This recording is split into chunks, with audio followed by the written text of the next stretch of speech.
Michigan Fan TV, final score, Oklahoma 24-13. Pretty disappointed.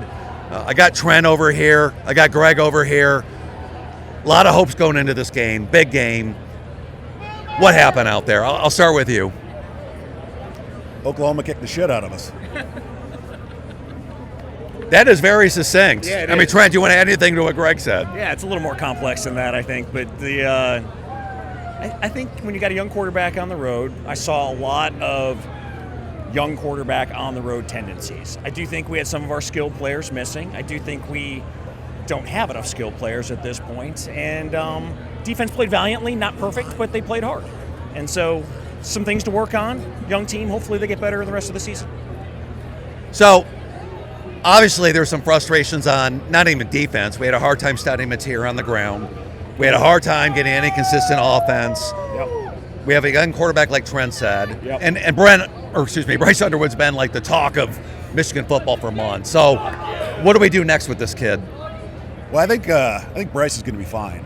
I think he's going to be just fine. He's a superstar in the making. I think a big problem today was Marlon Klein was out, and he did not have that safety net of Marlon Klein. And they're pretty light everywhere else as far as wide receivers and talent positions. And I don't know why they didn't play Haynes more in the second half. That was surprising.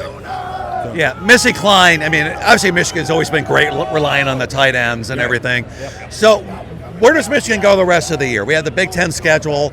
We have a lot of big games. What do you think, Trent? Team tonight looked like kind of what we thought we were going to be at the beginning of the year, which is 8-4, 9-3. They got to get better on the offensive line to get there. They got to stay healthy to get there. They're young, and like Gregg said, the future is bright with Bryce. I think he's going to be a really good player over the long run.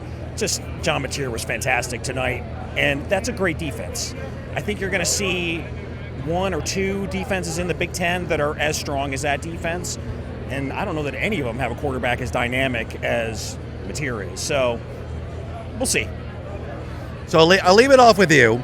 So if you have any advice to Michigan fans out there or hitting the panic button tonight, I bet you've been a fan for a long time. What would you say to them? The future is bright, and we're going to beat the shit out of Ohio State again. Mark my words. I love that. I mean, we're going to play this back later in the year, and we'll give you all the props in the world. Thank you, Trent. Our pleasure. Thank you, Gregg. Go Blue, okay? That was fun. All Thank you, right. Chuck.